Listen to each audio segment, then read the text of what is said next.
Megan Hicks of I Run Far, and I'm here at the finish line of the 2017 Lake Sonoma 50 mile. We're up above the lake itself. I'm with men's champion Sage Canaday. Congratulations. Oh, thank you. Is this your first well-earned, well-deserved beer, or are we on more than one? This is my first one, but it's Avery Maharaja, so it's quite a beer. Should probably get in some more calories. Yeah, before I finish this. I understand you rolled across the finish line in kind of full bonk mode, so hopefully you've had a few calories before you're taking this on. A couple, yeah. So the men's race was a stacked race. The men's race also went out flipping fast. Can you talk about the journey around the lake the first time? I think you guys ran in a pack of 4 or 5 together for quite some time. Yeah, there's a good pack of 5 of us. Jared Hazen, Pat Smythe, Ryan Bach, Dakota Jones, and myself. And we were all just together probably through 18 miles. Okay. But yeah, the first, that aid station at 11.7, we split in like 118, which usually I've never split under 120 there. I think like Jim went out in 122, 123 maybe last year there. So like I knew we were flying. I mean, we had a 540 on the road. And I was like, and then we hit the little detour, and I think, you know, that definitely slowed us down with the steep grade, and then we were hitting some pretty big patches of mud as well. It was the muddiest I've ever seen these trails. So, I mean, factoring all those in, it was a very quick pace, very aggressive, and it hurt. Yeah, and talk about the course conditions a little bit, because this region has had an incredible winter of storms, and even just the last week had several inches of rain. So compared to previous years you've been here, did you find the course to run slower? I think so. I mean, because there was the mudslide, and they added that section, which definitely... Little mountain goat section? Yeah, it was like 20% grade, like power hiking steep, and it was all uneven, and the clay was like sticking to your shoes.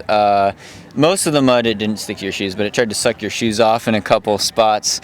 And that added a couple tenths of a mile, so that definitely slowed us down. And then, just the foot traffic coming back on the second half, you could tell like the trail was pretty muddy. I mean, we were lucky it wasn't rainy today. It was dry yesterday, so that helped a little bit. But yeah, you definitely could not get away with road flats on this course today.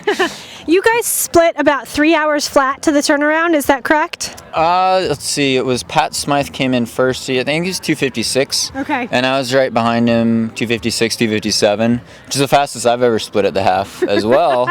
And then Dakota came in right after that, maybe 258, and then Ryan Bach was right there as well. So yeah, I knew, you know, we were going quick, and then at the mile 30.9, I was, I think 339 or maybe 330, which is like 10 minutes faster than I've ever been at mile 30. Wow. And so I was like, oh, this is great. I could run a fast time. And then after that, it was just everyone slowing down, me trying not to epically bonk, and just a suffer fest. And yeah, we slowed down a lot in the last 20 miles. So I want to ask you, like, one of sort of your learning lessons of 2016 was to run your own race a little bit. I mean, I heard you say that after Western States. I've heard you say that reference to UTMB. Did you feel at all today like you were not running your own race, or did you feel within yourself? Oh, I don't necessarily feel within myself. It hurt. It hurt. I knew that when the pack went, those top 5 guys were. I knew the winner was probably going to come out of that pack. So you have to make a choice. You felt like you needed. Yeah, it's not like, you know, one guy. I mean, if Zach Miller goes out, you got to go with him too, though, because he could win easily. But you know, it wasn't. I knew we were a little fast, but I knew it wasn't unreasonable. Okay. I knew, and I also don't always time trial. I'm not racing for time, so I knew, okay, even if we all die the second half, which we did, even if we all positive split, you know, as long as you don't epically bonk, you know, it's a race of attrition then. It's a race of suffering. So, part of that's gauging your own breathing and gauging how your stomach feels, how you're taking in calories and things like that, and how your legs feel. So I do try to play it by ear. I try to, you know, I look for strengths and weaknesses of different runners. Like I notice, you know, Pat Smythe is a very good climber. He's very fast, especially in those first hills, like at mile 20 and 25. That's where he really opened up the lead and took the lead. Whereas like Dakota's a faster downhill runner. So, I try to make a move on the uphill because my uphill's my strength more. But yeah, it was hard because Dakota was catching me the whole second half, and we were battling back and forth, and I was looking over my shoulder the whole time, scared, running scared. Yeah, so the course makes this loop around Lake Sonoma. You go around the south side first, and then you come around the north side, and then you reverse course. On the north side of the lake, coming back in, you seem to be gaining time on Dakota, and way over on the west end of the lake you had a 3-minute and 45-second lead, but a lot of that I think was lost, or he gained back a lot of those minutes between mile 38 and 45, and the two of you saw each other at the little out and back to the final aid station. Can you talk about what happened there? Yeah, I mean, I was suffering. The last 12 miles here have always been pretty rough for me, but I had a real low point around mile 42. Okay. And I was like walking, and I was like, oh, this is not going to be good.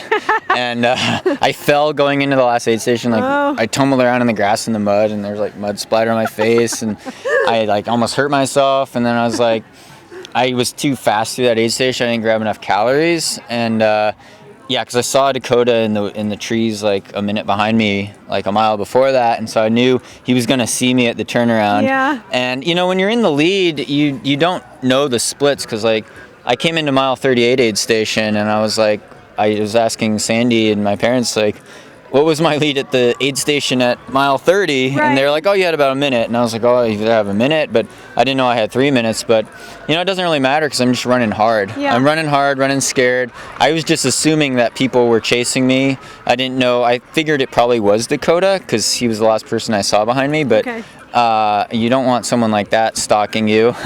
It made me think back to last time I ran this race when Rob Krar was stalking me, and I saw him at the same mile 45 out and back turnaround to the aid station, and then Rob caught me with a mile to go. So I was fearing that, and Dakota and I eyed each other, and I had to give it my all in the final climb in that last 4 miles, and I was looking over my shoulder with a quarter mile to go still, and it was tough. And you were still kind of in bonk mode then, so you were just totally grunting. Yeah, I was rigging up pretty hard. I didn't have enough I was out of my spring energy, and I thought I filled my bottle with more Coke than it had because it was all fizzed up, and I drank that, and then with 3 miles to go I realized I really didn't have any calories left, and I was like starting to get dizzy and wasn't moving very well in the uphills, and it was scary.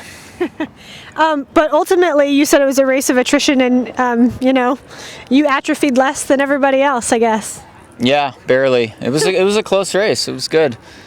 This must feel like a good start to 2017 for you. Yeah, I haven't I've had a couple third place finishes now, but I always try to race my best and race for the win if I think I have a chance to win, and so I was really happy to actually be able to pull it off today in competitive fields, and it definitely feels good to come back here and place first, and even though it was my slowest time on this course. Yeah, but I think time just doesn't matter today. There are just so many other factors there. I mean, you guys ran hard the first bit, but I think the course was in rougher shape than usual as well. Yeah, definitely. I mean, just with the course changes, I'd say that's 2 minutes. Both directions. The mud is each way. Yeah. The mud is hard to say. I wish I could hold the fast. You go out sub 3 hours, you think, oh yeah, I'll just easily come back. If I just come back in like 3:05, I'm gonna run close to 6 hours flat, but didn't happen today. Yeah. You try. Launching, like using this as a launch pad to the rest of your season, what are things going to look like for you in the next couple of weeks to recover from this, and then moving forward to your next goal? Yeah, I'm going to take probably my biggest break of the whole year right now, just because I've been going nonstop since North Face in December. Yeah, your Strava has shown just a ton of training. Not actually. I wish I had more high mileage weeks going into this. Okay. I had to taper really aggressively for Chuckanut when I realized how competitive it was going to be at Chuckanut, which is only 4 weeks ago. And then because I had to run so hard at Chuckanut behind Max King and Hayden Hawks, it took me forever to recover from that. So Okay. then I actually wasn't real happy with how my last 4 weeks were in terms of Okay. volume, but it was necessary. I had to do it to recover from such a hard race. I'm all about recovery.